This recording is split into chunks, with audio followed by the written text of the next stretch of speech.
Hello po mga ka-NC at mga ka-welding, kumusta po? At welcome back po ulit sa ating YouTube channel.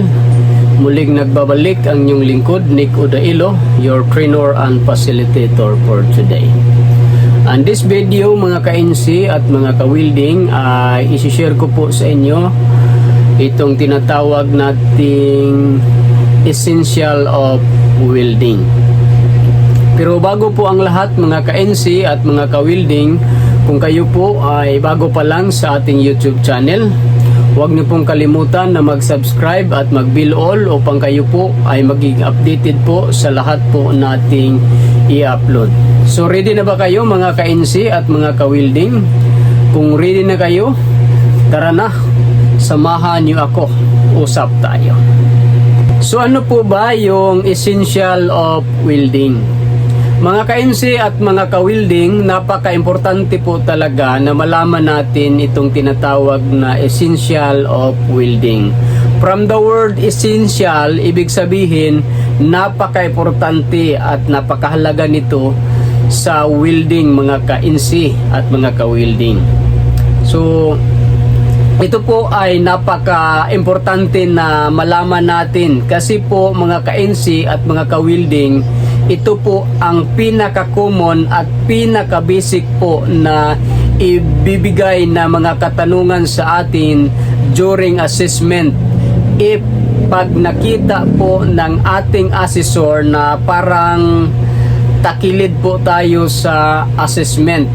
Kaya pag ganyan po yung kalagayan natin o sitwasyon natin mga ka-NC at mga ka-welding, yung mga assessor natin nahanap po yan ng paraan na para po ay wala pong malaglag o mabagsak during assessment.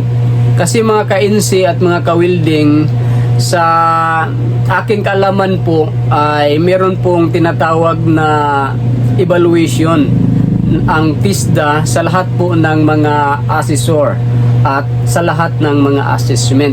Kaya nga mga ka-NC at mga ka-welding, pagkatapos nating i-assess sa ating assessor, meron po tayong form na pipil upan pagkatapos po ng assessment. At talagang iniiwasan po ng ating mga assessor na meron po silang ibagsak sa assessment kasi recorded po talaga yan mga ka-NC at mga ka-welding. So ano po ba yung mga essential of welding mga ka-NC? Una mga ka-NC at mga ka-welding, ito pong tinatawag nating electrode size, di ba? So yung bawat electrode mga ka-NC, iba-iba po yung electrode na ginagamit natin sa root pass, hot pass at saka final capping, di ba? So iba-iba din po yung sukat niyan mga ka-NC at mga ka-welding. At lahat po ng mga welding rod ay meron pong iba't ibang sukat yan. So napaka-importante po na alam natin yung mga sizes po ng electrode. Kasi meron po yung purpose bakit iba-iba po yung sukat ng ating electrodes. Pangalawa po mga ka-NC at mga ka-welding, ito pong tinatawag nating current o current amperes. So napaka-importante po talaga na alam natin yung current na ibibigay natin bawat electrode. Kasi bawat electrode mga ka-NC at mga ka-welding, alam natin na iba't iba po yung amperahe na ibibigay natin dyan. At meron po yung bracket. For example, 90 to 100. So pag yan po ang ibinigay ng ng welding code sa electrode na yan, so dapat yan po yung gamitin natin na amperahe.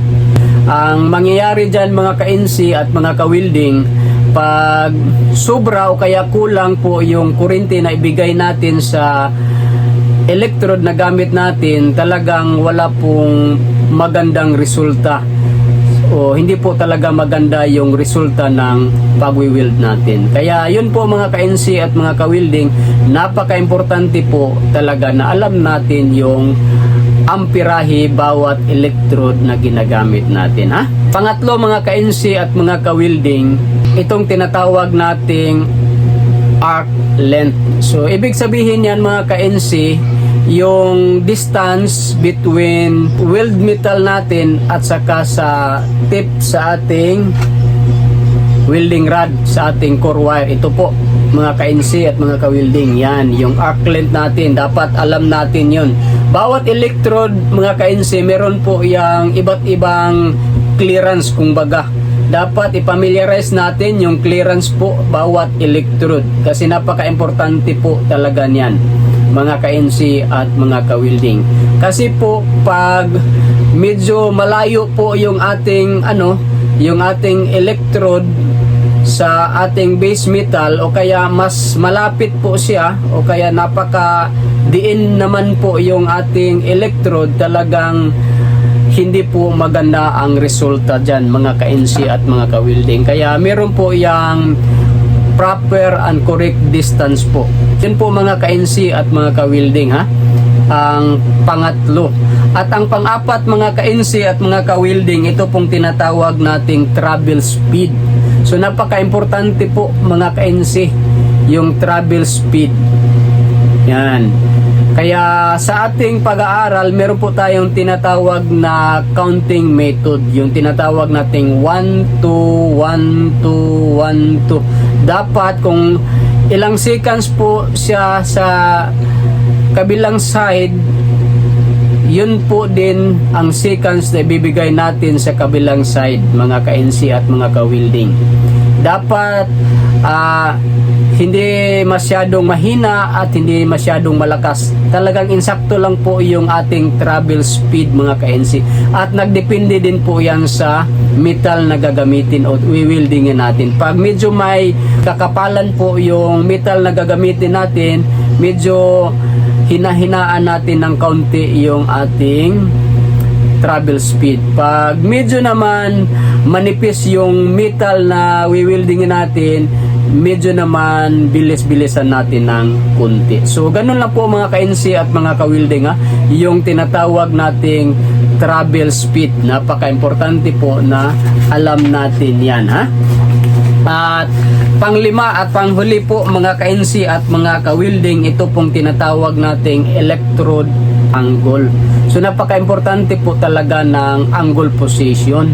Sa bawat posisyon na tirahin natin from flat position to overhead, kailangan alam natin yung correct angle po ng ating welding rod. Kasi napaka-importante po talaga ng angle ng ating welding rod. Kasi hindi po tayo makakuha po ng magandang resulta po ng welding pag yung ating angle ng welding rod ay hindi po tama mga ka-NC. So ano po ba yung correct na angle mga ka-NC at mga ka-welding? Ang correct po na angle po ng ating welding rod ay 10 degree from perpendicular mga ka-NC at mga ka-welding. Ibig sabihin, pag flat position mga ka-NC, ganito flat position yan. Ang perfect na angle yan, di ba? Diyan, yan po yung perfect angle niya. Yan. So yung tinatawag na tuntunado yan mga ka-NC. So 10 degree from perpendicular. Ibig sabihin, so handag ka lang ng 10 degree, yan po yung proper na angle po ng ating welding rod. Pag horizontal naman mga ka-NC at mga ka-welding, ganyan, horizontal. So yung ano niya, yung perpendicular niya yan, di ba? So levelado po yan, ganyan. So 10 degree from perpendicular. So ganyan po mga ka-NC ang kanyang posisyon.